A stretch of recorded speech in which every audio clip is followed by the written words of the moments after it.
আশা এই জীবনে, প্রভু তোমার সনে আশা এই জীবনে, মরণে ভয় নাই হৃদয় নাচে, আমার হৃদয় নাচে, আমার হৃদয় নাচে, প্রভুরি আনন্দে হৃদয় নাচে, আমার হৃদয় নাচে, আমার হৃদয় নাচে, প্রভুরি আনন্দে। প্রিয় শ্রোতা বন্ধু, প্রভাত মরণে স্বাগত জানাই। আমরা পবিত্র বাইবেলে পাঠ করি কোনো কোনো সময় ঈশ্বর আরাধনা গ্রহণ করেননি, তা আবার বিশেষ কিছু কারণের জন্য, এবং অন্যদিকে ঈশ্বর আরাধনা গ্রাহ্য করেছেন। আমরা এটাও জানি ঈশ্বর হেবলের উপহার গ্রাহ্য করেছিলেন, কিন্তু কইনের নৈবেদ্য গ্রহণ করেননি। আজ সকালে দেখার চেষ্টা করব, প্রথমটি হবে অগ্রহণযোগ্য আরাধনা। এর কয়েকটি কারণও আছে।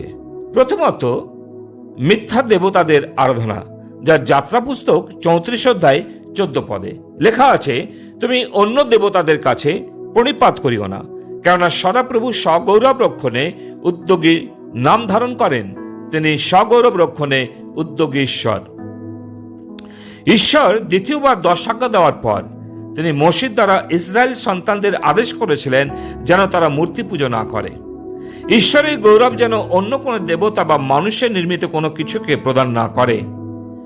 ঈশ্বর কখনো তা সহ্য করেন না। ইসরায়েলরা বারবার একই ভুল করেছিল এবং ঈশ্বরকে দুঃখার্ত করেছিল। অনেক সময় বিশ্বাসী বর্গ ঈশ্বরকে দুঃখার্ত করেন, যখন ঈশ্বরকে বাদ দিয়ে কেউ অর্থের পেছনে দৌড়াতে থাকেন, নিজেদের কার্য নিয়ে, ব্যবসা বাণিজ্য নিয়ে ব্যস্ত থাকেন, ঈশ্বরকে সময় দেন না, কারণ তারা মনে করেন টাকা পয়সা হচ্ছে তাদের ঈশ্বর, জীবিকা হচ্ছে তাদের ঈশ্বর। আমরা কিন্তু যেসায় তার 48 অধ্যায় 11 পদে পাঠ করি, সদাপ্রভু বলেন, আমি আপনার অনুরোধে, কেবল আপনারই অনুরোধে কার্য করিব, কারণ আমার নাম কেন অপবিত্রীকৃত হইবে? আমি তো আপন গৌরব অন্যকে দেব না। হ্যাঁ, আমাদের অত্যন্ত যত্নশীল হতে হবে যেন ঈশ্বরের যে মহিমা, গৌরব অন্য বস্তুকে না দিই। পৌল রোমীয় পত্রতে উল্লেখ করেছেন, রোমীয় তার 1 অধ্যায় 21 পদে, কারণ ঈশ্বরকে জ্ঞাত হইয়াও তাহারা তাহাকে ঈশ্বর বলিয়া তাহার গৌরব করে নাই, ধন্যবাদও করে নাই, কিন্তু আপনাদের তর্ক বিতর্কে অসার হইয়া পড়িয়াছে এবং তাহাদের অবোধ হৃদয় অন্ধকার হইয়া গিয়াছে। এটা অতি বাস্তব। বর্তমানেও অনেক খ্রিস্ট বিশ্বাসীরা রয়েছেন যারা ঈশ্বরকে জানেন, তথাপি ঈশ্বরকে স্মরণ করেন না এবং তার আরাধনা করেন না, কারণ তাদের হৃদয় অন্ধকার হয়ে গেছে। প্রিয়, আপনার অবস্থা কি? আপনি কি ঈশ্বরের আরাধনা করছেন, নাকি আপনার কাছেও ঈশ্বরের জন্য সময় নেই? মনে রাখবেন, মিথ্যা দেবতাদের আরাধনা ঈশ্বরের নিকটে অগ্রহণযোগ্য। যদি ঈশ্বরের মহিমা অন্য কোনো বস্তুর সাথে ভাগ করছেন, তাহলে ঈশ্বর সেটা ভালোভাবে নেবেন না। দ্বিতীয়টি হচ্ছে পার্থিব বস্তুগত দেবতা। ইয়োবের উক্তি তা স্পষ্ট করেছে। ইয়োব 31 অধ্যায়, আমি যদি স্বর্ণকে আশাভূমি করিয়া থাকি, সুবর্ণকে বলিয়া থাকি তুমি মম আশ্রয়, যদি আনন্দ করিয়া থাকি সম্পদ বাড়িয়াছে বলিয়া, হস্তে সমৃদ্ধি লাভ হইয়াছে বলিয়া, যখন তেজময় প্রভাকরকে দেখিয়াছি, সজ্যোৎস্না বিহারী চন্দ্রকে দেখিয়াছি, তখন যদি আমার মন গোপনে মুগ্ধ হইয়া থাকে, আমার মুখ যদি হস্তকে চুম্বন করিয়া থাকে, তবে তাহাও বিচারকর্তাদের শাসনীয় অপরাধ হইত, কেননা তাহা হইলে ঊর্ধ্ববাসী ঈশ্বরকে অস্বীকার করিতাম। তিনি অনেক গূঢ় সত্য কথা বলেছেন। ইয়োব খারাপ সময়েও কিন্তু তিনি কোনো সূর্য, চন্দ্র বা অন্য কোনো বস্তুর নিকটে যাননি, তার আরাধনা করেননি, এবং তার হস্ত কখনো কোনো দেবতাকে নমস্কার করেনি। তাই তিনি বলেছেন তার হস্তকে কখনো চুম্বন করেননি। আজ অনেকেই আছেন যারা অন্য দেবতাদের নিকটে, এমনকি সূর্য, চন্দ্রকেও প্রণাম করতে পিছপা হন না। যখন অসুবিধা হয়, শরীর খারাপ হয়, তখন অন্যান্য ওঝা বা গণকদের নিকটে ছুটে যান, কিন্তু জীবন্ত ঈশ্বরের কাছে নতমস্তক হন না।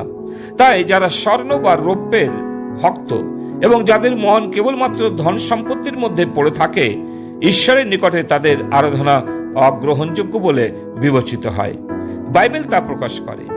ইয়োব বলেছেন, যদি জাগতিক বিষয়গুলিতে মুগ্ধ থাকতেন তাহলে জীবন্ত ঈশ্বরকে, যিনি স্বর্গে থাকেন, তাকে অস্বীকার করতেন। আমরা জানি না কতবার আমরা স্বর্গের ঈশ্বরকে অস্বীকার করেছি যখন জাগতিক বস্তুগুলিতে আসক্ত হয়েছি।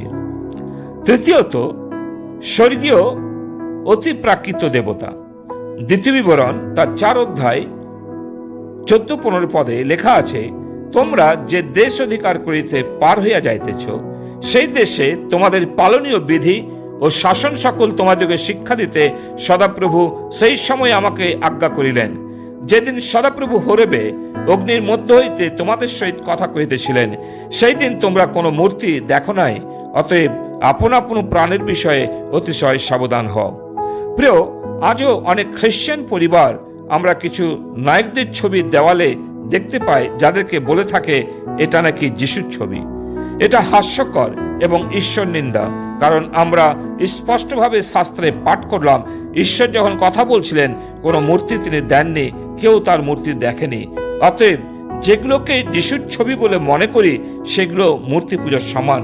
অতএব আসুন আমরা সাবধান হয়ে ঈশ্বরের প্রতি আরাধনা অগ্রহণীয় হয়ে না উঠুক, যেন আমরা কোনো মূর্তির পূজা না করি, কোনো যেন দেওয়ালে টাঙানো ছবিকে আমরা ধূপবাতি না দেখাই, যেন ঈশ্বর তিনি ক্রোধিত না হন। ঈশ্বর তিনি আমাদের এই বাক্যে আশীর্বাদ করুন। পিতা ঈশ্বর, তোমাকে ধন্যবাদ দিই প্রভু। আজকেও আমরা লক্ষ্য করেছি যে প্রভু তুমি কোনো মিথ্যা দেবতার আরাধনা গ্রহণ করো না প্রভু। তাই তুমি চাও না যে কোনো পার্থিব বস্তুগত দেবতাকে আমরা আরাধনা করি প্রভু। তুমি চাও না যে আমরা কোনো স্বর্গীয় অতি প্রাকৃত দেবতার আরাধনা করি। তুমি আমাদের অনুগ্রহ দাও যেন প্রভু সত্য ঈশ্বরকে সত্য আত্মায় আরাধনা করি। প্রার্থনা প্রভু যিশু নামে চাই, আমেন। আমার হৃদয় নাচে, আমার হৃদয় নাচে, প্রভুরই আনন্দে হৃদয় নাচে, আমার হৃদয় নাচে, আমার হৃদয় নাচে।